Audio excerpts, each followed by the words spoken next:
All right, so ethical issues in nursing is quite a broad topic. The ethics is a system of principles which concern the actions of the nurse and his or her relationship to others. Although nurses do make independent decisions regarding their patient's care, they're still responsible to the profession as a whole in how these decisions are made. Nurses soon realize that making ethical decisions is a common part of daily nursing care.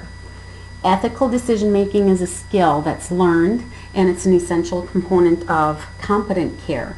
Ethical issues can often be difficult for nurses to deal with, and when first starting out, they can get help from their coworkers or other departments like spiritual services, social services, their director, or even an ethics committee.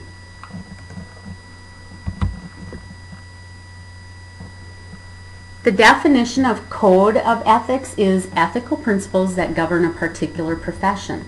The code of ethics encompasses all pertinent laws, and that's important to remember.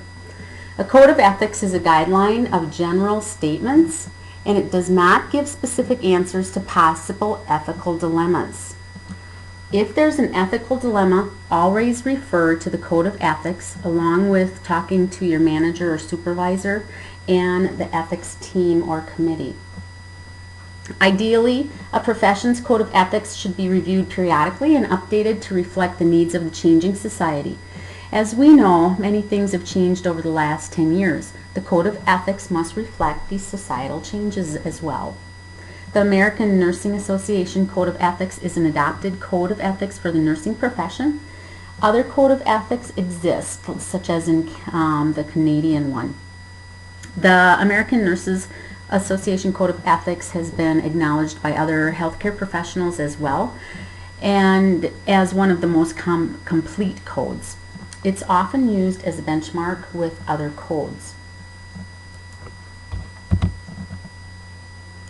This is a Gallup poll from December of 2010. It reveals the public ranking nursing as the highest ethical profession. It's kind of ironic how we're ahead of police officers, clergy, and doctors. So let's dig into the ANA Code of Ethics. We're going to go by provisions, and we're going to start out obviously with provision 1. It's all about respect. Respect for human dignity equals respecting the human rights of all individuals. Relationships to patients is the first thing that we'll talk about. All individuals are different, and nurses need to respect those differences. A patient's lifestyle, value systems, and religious beliefs should be considered when planning their care. Consideration does not mean that the nurse agrees with their beliefs, but that they adapt the care given to reflect the patient's values. The nature of health problems. The nurse respects all patients regardless of medical problems, such as HIV patients. The nurses are advocates for the delivery of dignified and humane care. And the nurse provides care across the healthcare spectrum, like promotion of health, prevention of illness, restoration of health, alleviation of suffering, and supportive care for those who are dying. Patients have the right to self-autonomy, which means they can make their own decisions. Patients must be provided accurate, complete, and understandable information in a manner that facilitates an informed judgment. Patients must be aware of the benefits, burdens, and available options in treatment and no treatment. Patients need to be involved in creating their health care plan, and autonomy can be revoked if the patient poses a risk to themselves or society. Treat your coworkers treat them fairly and with respect and compassion.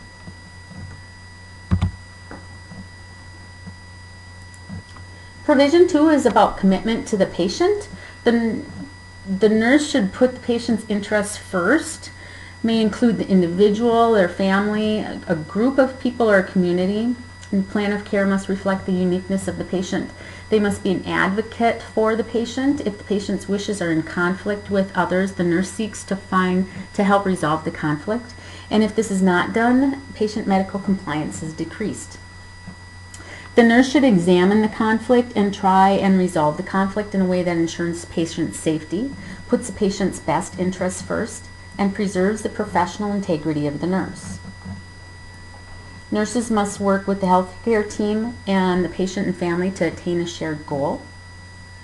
Nurses must be patient advocates and assess the patient's needs to ensure the proper individuals are on the patient's treatment team, such as spiritual, discharge planning, physical therapy, and occupational therapy.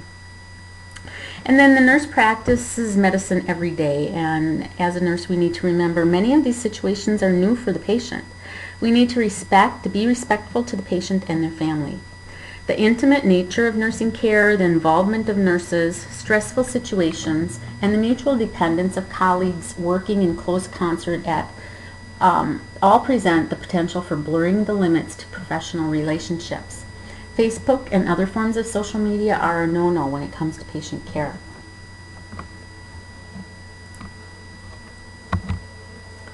Provision 3 is about the health of the patient and their rights. The RN must protect the patient's rights to privacy, especially in interesting cases. An example of breaking privacy is looking into other people's electronic health record when you did not care for them. For an example, we had a physician who died probably about 15 years ago, and in doing an audit of his chart, there were hundreds of hospital and clinic employees who looked at his medical record just to get information for themselves, and they did not care for that patient. The nurse must maintain confidentiality of all patient information. Example of a break in privacy is discussing patient care outside of work or in a hospital elevator where others could possibly hear that. Protection of participants' research is important, especially with things like stem cell genetics and trials. And each person has the right to choose whether or not they participate in research. The patient has the right to refuse experimental treatment or withdraw at any time, and patients who participate in research have the right to confidentiality. With standards and review of mechanisms, nurse educators are responsible for basic competencies and to promote a commitment to professional practice prior to their individual practice. Nurse administrators are responsible for assuring the knowledge and skills of each nurse prior to the assignment of responsibilities, requiring preparation beyond basic academic programs. Nurses are responsible to implement and maintain standards of professional nursing practice. Nurses should be on different committees that review practice and seek to improve practice. And all nurses should include evidence-based practices and shared governance. The nurse must be alert to and take appropriate action regarding any instances of incompetent, unethical, illegal, or impaired practice by any member of the healthcare team or healthcare system which places the patient's best interest in jeopardy. An example is precepting a new staff member. And registered nurses must be alert to any professional who appears to be impaired as it puts the patient in jeopardy, immediately speaking with the department manager or director. And this is definitely when drugs and alcohol are involved. Provision 4 is about respect. Nurses hold primary responsibility for the nursing care that their patients receive and are individually accountable for their own practice. This includes direct patient care, delegation, teaching, research, and administration. If in question, definitely seek out the policies and procedures or get consult. When floating to another unit, be sure to accept appropriate assignments. You are responsible for the patients when you accept the care to be provided. Accountability means to answer to oneself and others for one's own actions. Nurses are accountable and responsible for judgments made and actions taken in their nursing practice. Nurses are responsible for assessing their own competence. If you are unsure, you must seek help. If a mistake is made, don't try and cover it up. Own your decisions and take corrective action for them. Nurses are accountable for the assignment of nursing responsibilities to other nurses and the delegation of nursing care to other healthcare workers. Nurses must make reasonable efforts to assess individual competence and stay within the legal scope of practice when assigning nursing care. Be sure to follow up with all delegated tasks. Employer policies do not relieve the nurse of responsibility for making judgments about delegation and assignment of nursing care tasks, and that's very important to remember. An example is a CNA completing and assessing blood glucose monitoring. Remember what CNAs can be delegated. They can complete tasks, but can they assess a blood glucose. All right.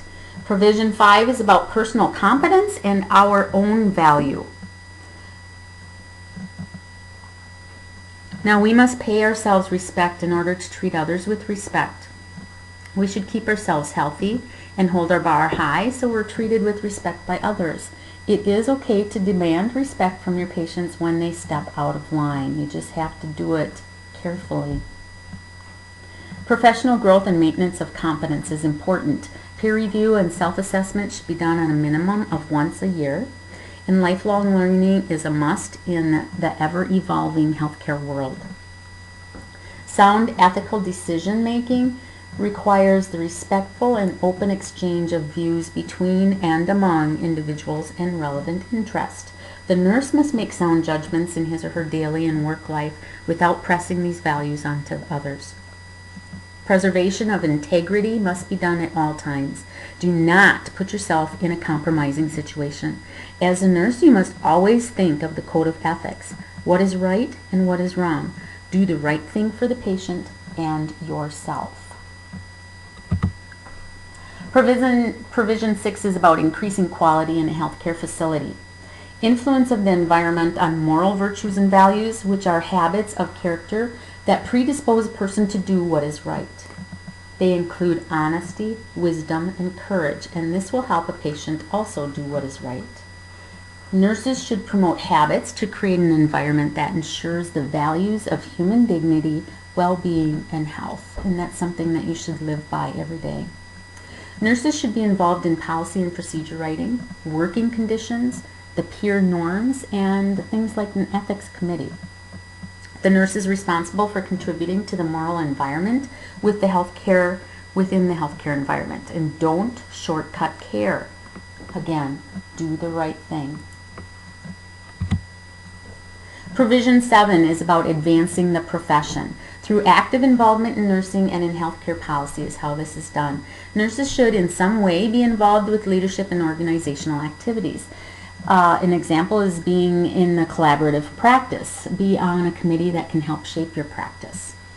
Developing, maintaining, and implementing professional standards in clinical, administrative, and educational practice. Get involved and make a difference. Many times, new nurses feel that they do not have a say, but you do, so remember that. Through knowledge, development, dissemination, and application to practice, nurses should be involved in identifying, addressing, and changing practice by using evidence-based practices in all of your decisions that you make. Provision 8 is about health promotion. Nurses must not only be concerned with the health needs within their community, but of that in the world. Examples include people who are starving in Africa, environmental pollution, the avian flu, and the listeria outbreak in cantaloupe. Nurses must be aware of the health status of the community and existing threats to health and safety. Nurses educate the community and assist in any healthcare needs. Be aware of cultural practices and differences within the community that you live in and that you work in. Provision 9 is about nursing values and promoting our profession. It's the responsibility of the professional association to communicate and affirm the values of the profession to its members. Intraprofessional integrity means we promote awareness and adhere to the code of ethics. Nurses can work individually as citizens or collectively through political action to bring about social change. So let's talk about a few ethical principles. Autonomy, which we talked about in Provision 1, includes respect for people. People are free to form their own judgments and actions as long as they do not infringe on the autonomous actions of others. Concepts of freedom and informed consent are grounded in this principle. RN, the registered nurse, has autonomy, and that equals the registered nurse having accountability. People are self-determining, which means they make their own decisions.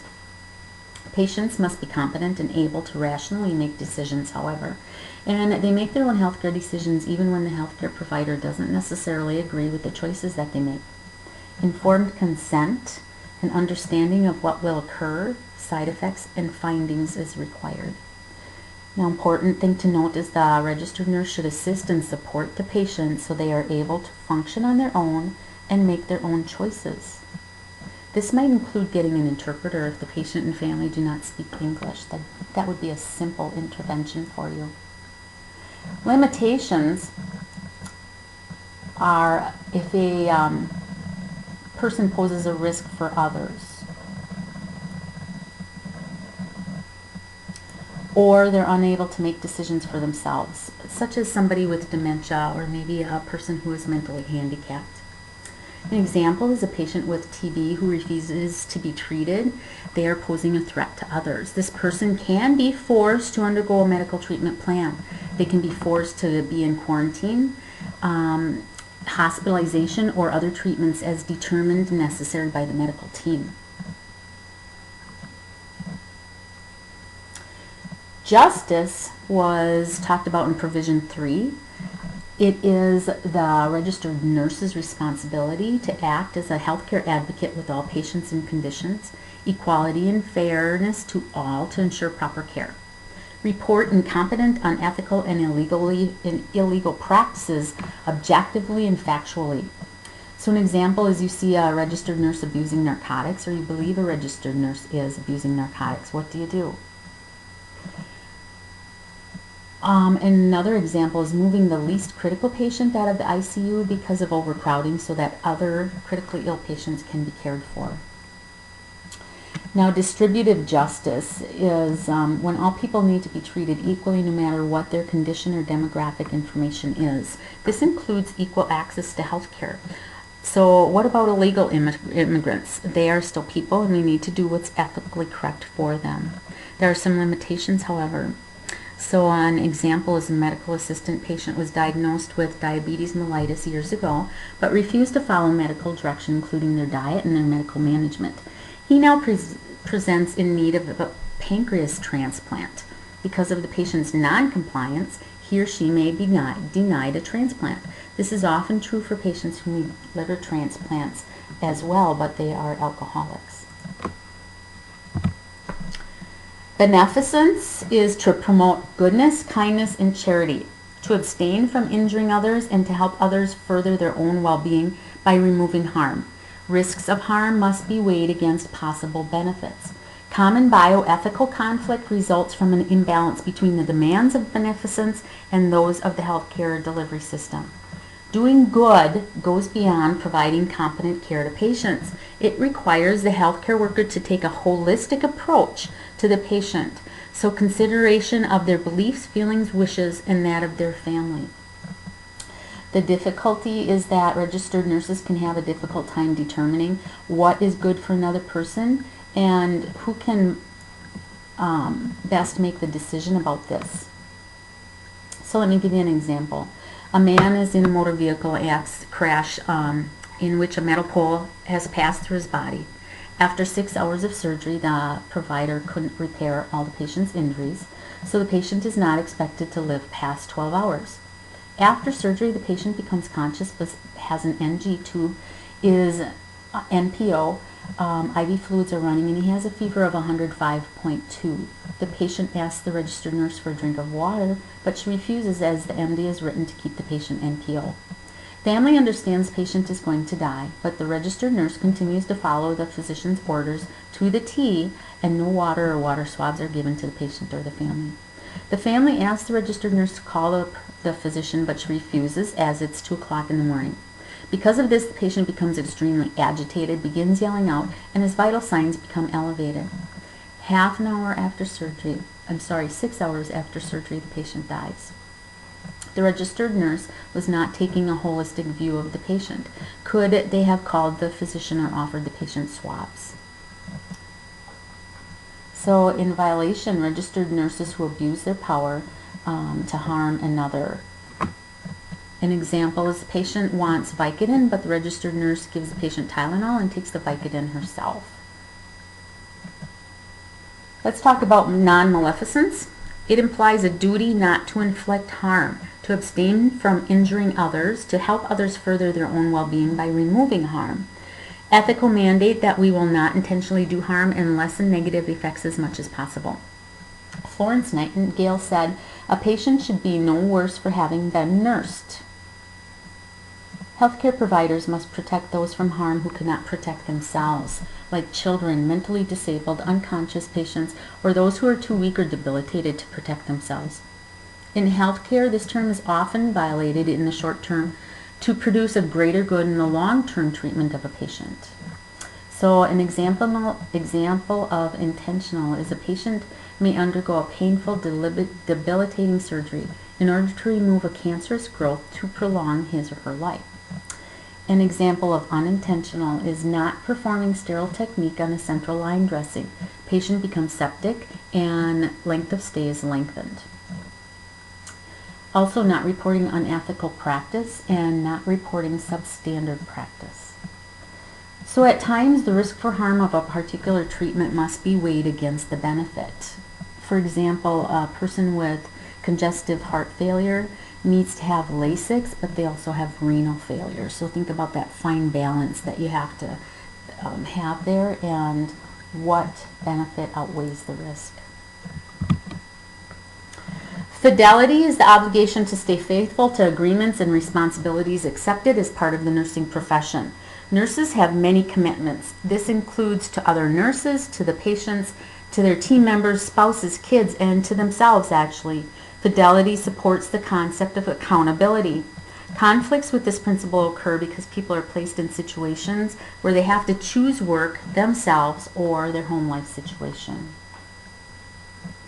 An example is a disaster situation with fidelity to protect yourself and family, or fidelity to the profession and report to duty to help others. 9/11 firefighters and nurses were risking their lives to save others or checking in on their family members, such as the ones that are at daycare. Or being asked to stay after work working a 12-hour night shift due to short staffing because of a snowstorm. Fidelity, which is commitment to self, versus fidelity to the organization, versus fidelity to the patient. Are you performing at your best? Would fatigue interfere with your performance? So it's a lot of things to think about there. Now with veracity, this is consumers expecting accurate and precise information revealed in an honest and respectful manner. To develop trust between providers and patients, truthful interaction and meaningful communication has to occur. Challenge is to mesh the need for truthful communication with the need to protect the patient. The registered nurse should always tell the patient and their family the truth. Patients do have the right to know. Unfortunately, many registered nurses avoid answering questions or telling the truth if the situation is uncomfortable. An uncomfortable feeling is not a good reason to avoid telling a patient or family the truth about a diagnosis, a treatment, or a prognosis. By acknowledging and reporting an error, the nurse safeguards the patient's rights while protecting his or her own rights. If an error is not reported to a patient, the organization or nurse harms the patient twice. In doing so, the healthcare worker is putting his or her self-interests above the patient's. Failing to deliver care that met the professional standards, and failing to alert the harmed party to the error so that he or she could. There's a primary limitation. If telling a patient the truth would seriously harm the patient's ability to recover and would produce greater illness. An example of this is telling a dying child they are dying against the parent's wishes. Even the very young know if they are dying. Nurses must rely on the parent's judgments in determining when or if it is right to tell the child. Nurses can educate the parents on the child's maturity, readiness to hear the truth, and their developmental level, but they really do need to listen to those parents and just try to educate. And a violation of veracity is telling a patient or family telling them something that is not true. Telling a child that a shot or a procedure won't hurt. That's definitely something that you really should stay away from doing. A normal person believes the nurse is lying and decreases our professionalism to our patients when we don't tell the truth.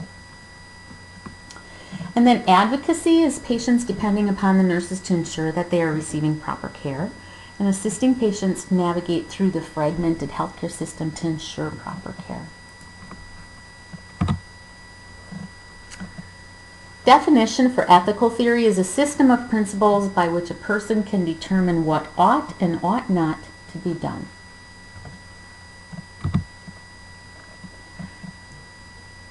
Utilitarianism. This framework looks at the good of the general population by assessing all alternative actions that influence the overall welfare of present and future populations. It's also concerned with the individual as that person is a part of that population. So the theory looks at each individual situation, and the decision may change based on the circumstances. The end result justifies the decision that's made. So let me give you a couple examples. A patient's recently diagnosed with lung cancer but does not want his family to know. You know that the family would offer a great deal of support to the patient. So within this theory, the greater good to the patient and family would be to inform them of the diagnosis. Thus, to be a full supporter of this theory, the family would be told. Unfortunately, due to the nursing code of ethics, this would be a direct contraindication, so the nurse would not be able to inform the patient's family. The patient has the right to self-determination.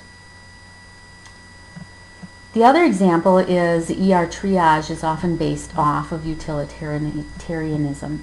If the ER has 4 patients that present at the same time, and you're the nurse, what order would you see the following patients? Patient 1 is abdominal pain. Patient 2 is dental pain. 3 is headache, and 4 is chest pain. The patient which is in the greatest need of medical care is often taken before the lesser patient. So your chest pain definitely would be first, abdominal pain would be second, headache would be third, and dental pain would be fourth.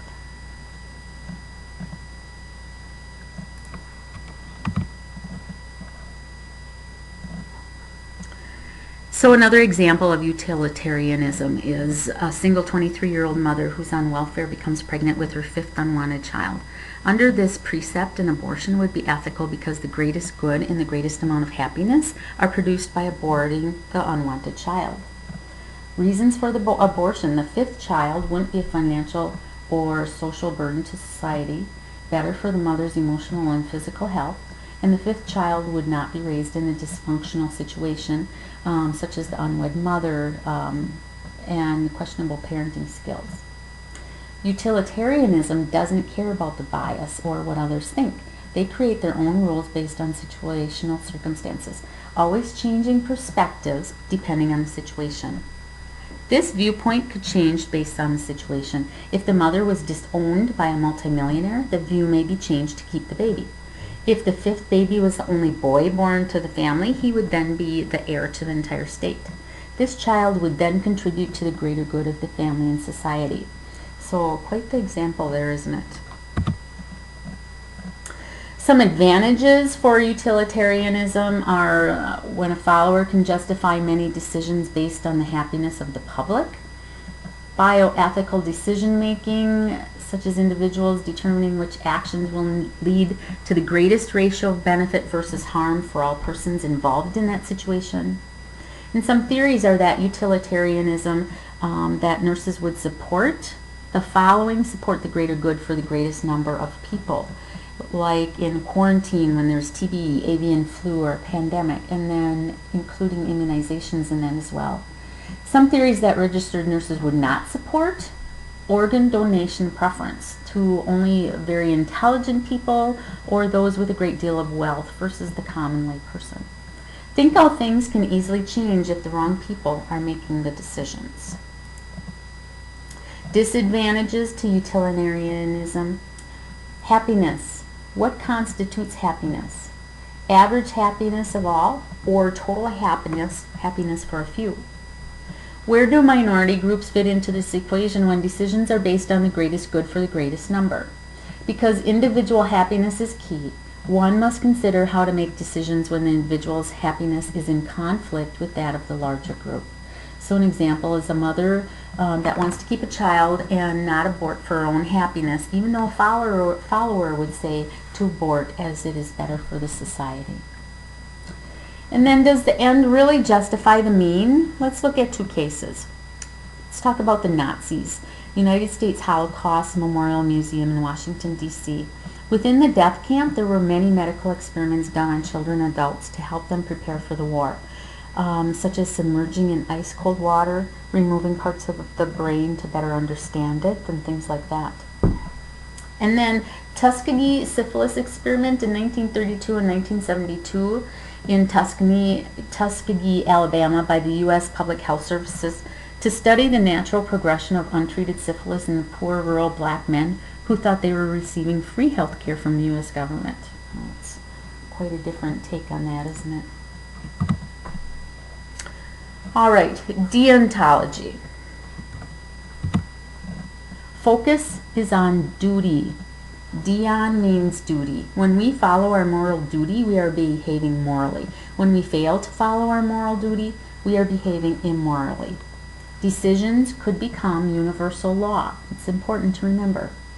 Definition: humans are rational and act out of principles that are consistent and objective and that compel them to do what is right. Some consequences or moral principles are separate from any consequences that may occur. Example, if you have a moral duty not to lie, then lying is always wrong, even if it results in harm to others. Therefore, you would act immorally if you lied to Nazis about where Jews were hiding. Another example is an individual would repay his or her debt not to avoid punishment, but because it is the right thing to do. So here's a deontology example. A person about the abortion. A person believes in the value of all human life, and therefore this is the principle that drives the decision that abortion in any situation is wrong. The follower would have the baby regardless of the situation, because they believe that the principle of aborting a baby is wrong, even if the mother was raped, the baby has Down syndrome or cerebral palsy, or the mother was at considerable health risk.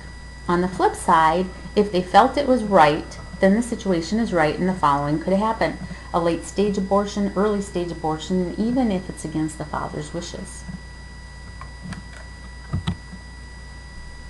Advantages of deontology: most decisions err on the side of safety, and it could be universal law.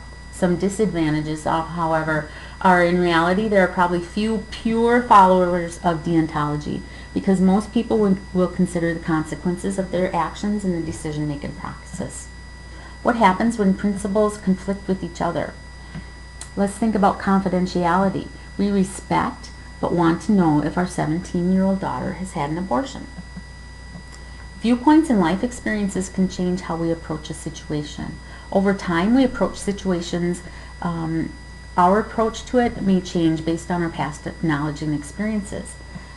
For an example, I may not believe in abortion, but if I was raped and became pregnant, I may reconsider how I feel about abortion. And then many do not believe in violence, but they spank their children. So where does that sit on deontology? So how about you? Nurses must examine life and its origins as well as its worth, usefulness, and importance. Nurses must determine their own values and seek to understand the values of others. Value is a personal belief about worth that acts as a guide to behavior. A value system is an entire framework on which actions are based. Values clarification is a process by which people attempt to examine the values they hold and how those values function as a part of the whole. And moral development is forming a worldview and value system through an evolving, continuous, dynamic process that moves along a continuum of development. So, bioethical issues, bioethics in healthcare situations that lack a clear sense of right or wrong. Ethical decisions and issues brought about by life or death situations, such as quality of life, like postponing people's lives. Is it always right? An example is a brain-dead patient, pregnancy while mom is clinically dead. And what do they do with the pregnancy? Keep the mom alive until the baby is born, type of thing. And then also life-sustaining technology and science advancements. It's important for each nurse to consider potential ethical dilemmas, how they would handle them, how they may or may not affect the patient. Utilitarianism and deontology both apply to bioethical issues, which are the ethics of life. So some top ethical dilemmas in nursing: pro-choice versus pro-life. This issue affects nurses personally. Many of the positions nurses assume in this dilemma are influenced by their own beliefs and values. How does a nurse care for a patient who has had an abortion when the nurse considers abortion murder? Can that nurse with very opposing values support that patient's right to choose her autonomy? Freedom versus control. Does a patient have the right to make choices for oneself that may result in harm? Or should the nurse prevent this choice? For example, a patient wants to stop eating, but the nurse knows the consequences will harm the patient. Does the nurse have the right to force the patient to eat? Truth-telling versus deception. This is another issue that nurses may have to deal with, especially when families want to deny telling the patient the truth about their medical condition. What should a nurse do when a family insists that telling the patient the prognosis will cause them harm? How can a nurse know if this is true? Does the patient have the right to know? Another dilemma involves the distribution of resources. Who should get the limited resources? For example, nurses working with patients that are in a vegetative state. Should these patients be left on life support? Look at the cost of maintaining these patients every day. They are consuming resources that could be used for patients in whom such costly interventions, if available, could save their lives. What is the role of the nurse when a family wants to continue life support for a medically futile family member? And then empirical knowledge versus personal belief. Excuse me. In these dilemmas, research-based knowledge in nursing practice is contrasted to beliefs gained from such things as religious beliefs. For example, what should a nurse do when a patient is admitted to the hospital that desperately needs a transfusion to live, but has the belief that transfusions are unacceptable? The nurse knows this patient will die without the transfusion. How does that nurse empathize with the patient's family who supports the family member's choice and still be supportive of the patient's and family's right to the decision?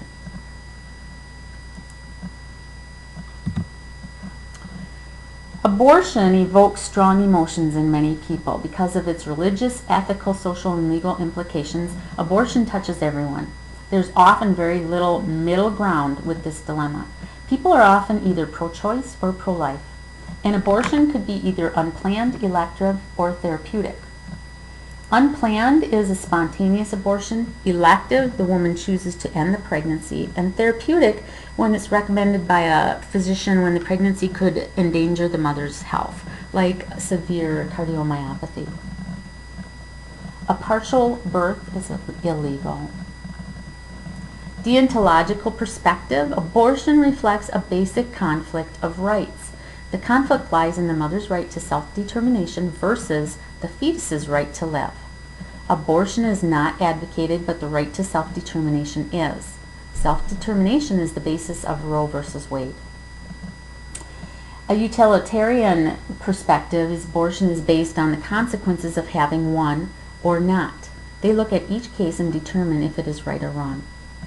Things are continuously changing. The court of law becomes involved when a fetus is damaged or killed as a result of another person other than the mom. So if the pregnancy is wanted, it can be considered a crime. So some questions to consider. And check into Roe versus Wade if you don't know much about it, just to see what's going on there. So questions to consider. Do you support or reject elective abortion? On what ethical principles do you base your beliefs? And what advice would you give a pregnant teen requesting an abortion? So think about those before you move on to the next slide. You can pause the presentation if you need to. And then genetic research. The Human Genome Project was a 13-year project completed in 2003 that identified all of the genes and their makeup in a human DNA. The goal was to use the information to develop new ways to treat, cure, or even prevent the thousands of diseases that afflict humankind. Genetic screening advantages are prenatal care, screening the fetus for genetic orders, adult screening, determining if a patient will have Alzheimer's, cancer, Huntington's disease, or other diseases. For insurance companies, potentially excluding patients from health or life insurance policies to save the insurance companies money. Although this practice is unethical, the concept of mandatory genetic screening is not unrealistic. It may be possible that this type of screening could be done without the person's knowledge or consent, as it only takes one drop of blood. And then fetal research. Researchers use fetal cells because of their ability to rapidly divide, grow, and adapt to new environments. They have used fetal tissue to explore normal fetal development and to study its potential for transplant into other humans as a way to prevent or treat disease and injury. Good things that have become since researchers have used fetal tissue are vaccines such as rubella and varicella, and knowledge regarding birth defects and other developmental diseases. Researchers have been able to compare normal cells to that of abnormal cells to learn more about mental retardation, Down syndrome, SIDS, and defective eye development. So fetal tissue transplantation. In traditional fetal tissue research, researchers have taken living cells from an aborted fetus and transplanted these cells into people with chronic or severe diseases like Alzheimer's and Parkinson's. In the past, most tissue was used from elective abortions. Scientists believe the fetal tissue from the second trimester is better for research as it has potentially developed a nervous, cardiovascular, GI, and renal system. Even though fetal tissue research has not led to an increase in abortions, the potential for abuse could be tremendous. Abuse heightened if people were paid for the tissue. A new twist: rather than using tissue from aborted fetuses, scientists began growing fetal tissue in a lab through artificial insemination and in vitro fertilization. In vitro is used to understand and develop treatments for infertility. It's also used for deriving stem cells. And stem cells are used to understand factors in abnormal human development. They're considered potentially useful in treating genetic disorders or organ failure. And through transplantation, Parkinson's disease, Alzheimer's disease, spinal cord injury, stroke, burns, and heart diseases and diabetes. New research indicates that the quality of stem cells from cord blood supersedes that of aborted fetuses. So let's talk about death for a few minutes here. The extension of the rights to self-determination. It's different than abortion because the beginning of life is not debated. Healthcare advance directives will often address end-of-life discussions, educate and promote its use. Most are genetic and include directives on DNR, tube feedings, withholding treatment, and pain medications. Encourage people to think about what they would want and be specific, and that really falls into the nurse's lap a lot of times. Can be a slippery slope, however. Concern grew with this when 5,981 patients were euthanized at their families' requests or because the physician thought they should die. So what about the patient's right to determine? What kind of information and treatment options were shared with the patients and their family? So the nurse's role is that a patient may approach a nurse about the desire to die and ask questions, or they can be identified to serve as a designated healthcare facility witness for the request form. The patient may ask the nurse to be present when the pill is taken, or the nurse may walk in after the pill has been taken. And because of this, it's important to be aware of the current end-of-life options available in the certain state that you are practicing. And we all need to know about advance directives. So what is an advance directive really? It describes in writing what your choices are about the treatments that you want or do not want, or about how healthcare decisions should be made for you if you become incapacitated and cannot express your wishes. An advance directive expresses your personal wishes, beliefs, and values. When you make an advance directive, you should consider issues like dying, living as long as possible, being kept alive on machines, being independent, and your quality of life. Addressing these issues may be difficult, but it's necessary if you want others to follow your wishes. Who can make an advance directive? In Wisconsin, if you are 18 years of age or older and of sound mind, you can make an advance directive. And why should I make an advance directive? Because it speaks for you when you're unable to speak for yourself. There are 3 ways to make a formal advance directive in Wisconsin. You can complete either a living will or a power of attorney for healthcare document. And all nurses should know where you can find that information so that you can provide it to your patients. You do not need an attorney to complete these forms. However, 2 persons must witness your signature, and the form describes who may or may not be a witness. And then the 3rd way is to express your wishes is to have a legal document drafted by your attorney and appropriately witnessed. What's a living will? A living will informs your physician regarding your preferences or wishes about life-sustaining measures to be used when you are near death or in a persistent vegetative state. The life-sustaining measures mentioned in the living will include treatments or machines that keep your heart, lungs, or kidneys functioning when they're unable to do so on their own. A living will goes into effect only when two physicians, one of whom is your attending physician, agree in writing that you are either near death or are in a persistent vegetative state that cannot be reversed and are unable to understand or express your healthcare choices. What is a power of attorney for healthcare? The power of attorney for healthcare is a document in which you appoint another person, called your healthcare agent, to make healthcare decisions for you in the event that you are not capable of making them for yourself.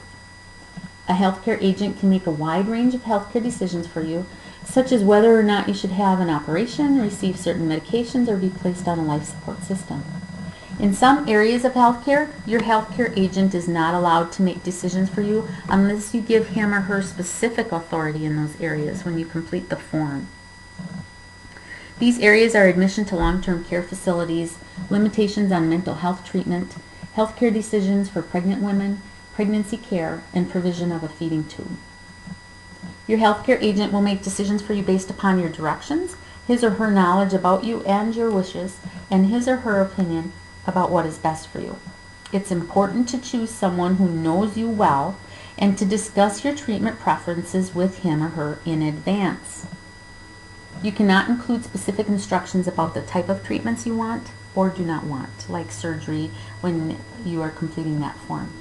A power of attorney for healthcare goes into effect only when two physicians or a physician and a psychologist agree in writing that you can no longer understand your treatment options or express your healthcare choices to others. So what's the difference between a living will and a power of attorney for healthcare?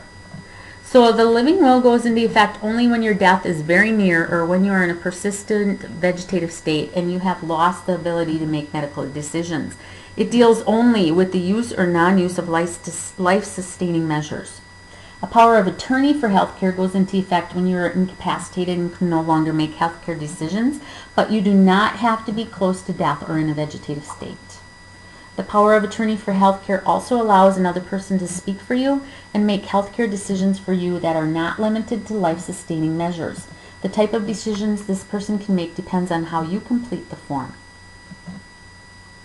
So should I have both a living will and a power of attorney for healthcare? It's not necessary to have both. If you do have both documents, you should make sure they do not conflict with each other. And then what if I change my mind after completing one or the other? You can always cancel or replace a living will or power of attorney for healthcare at any time by expressing this verbally or in writing to your physician or healthcare provider. The different ways you can do this are also explained in the letter that accompanies the form you complete. What happens if I do not make an advance directive? You will receive medical care if you do not make an advance directive. However, there's a greater chance you will not receive the types of care and treatments that you want if you have not completed the forms. If you cannot speak for yourself and have not made an advance directive, a physician will generally look to your family and friends or clergy for decisions about your care. If the physician or healthcare facility is unsure, or if your family is in disagreement about the decision, they may ask courts to appoint a person, a legal guardian, who will make the decisions for you. And then where should I keep my advance directive? You should definitely keep it in a safe place where you and other people in your family can easily find it. Do not keep it in a bank safe deposit box. That's not easy to get at. You should make sure your family members and your attorney, if you have one, know you have made the advance directive and know where it is located. And you should also ask your physician and other healthcare providers to make your advance directive part of your permanent record at your healthcare facility.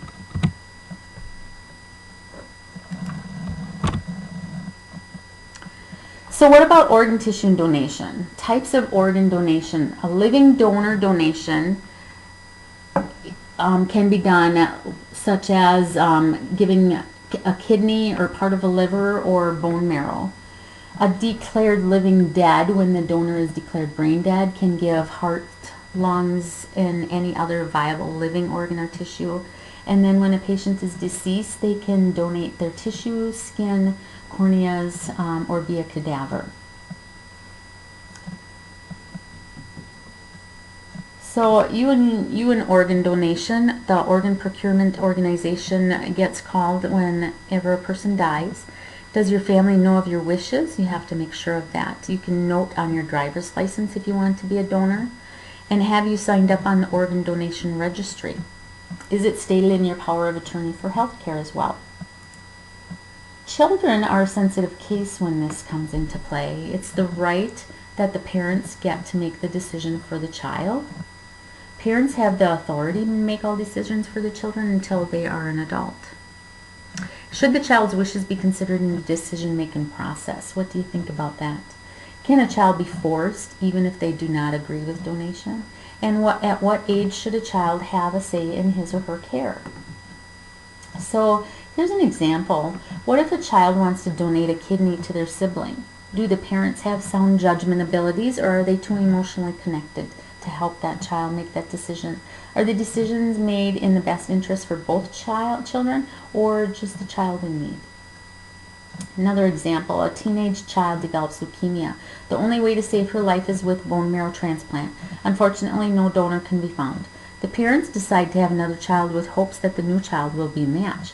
When born, it's learned that the child is a match to the older sibling. When the baby is old enough, the parents give consent and the child has a bone marrow aspiration and it's donated to the older sibling. The sibling does recover. What do you think about that? I believe that there's a movie that was made on that exact situation. Widespread acceptance, but ethical problems still arise out of the unknown with organ donation. There's confusion by the family. When does life cease to be meaningful? Does life cease with the death of the brain? Can the individual still sense and feel things? And we're unable to answer these questions, but many families still struggle with the idea of organ donation because of them. Often patients are gravely ill, and because their families are under a great deal of stress, they may be manipulated into making a decision. The donor, unless elective, should have no say in the recipient of the donation. Emotionally charged families are suffering and may be vulnerable and fragile in making these decisions. There are some misconceptions, such as disfigurement of the donor. Organ procurement will not interfere with an open casket funeral. The cost is covered by the donor program, and recipients are chosen by the United Network of Organ Sharing. This is a national computer registry based on patients' need, how long they've been waiting, and specific medical criteria like blood and tissue matching. Many states have passed laws that require healthcare workers to ask families of potential organ donors. In many organizations, these are specially trained nurses or spiritual services who ask the families for donation. When a patient dies, the organ procurement organization must be notified. There are many cultural differences also related to organ donation, such as the Gypsies. They're against it as they believe that for 1 year after a person dies, the soul retraces its steps. Jehovah's Witness can receive, but the organ must be drained of any blood. And Seventh-day Adventists that strongly believe in organ donation and transplantation. They have many transplant hospitals.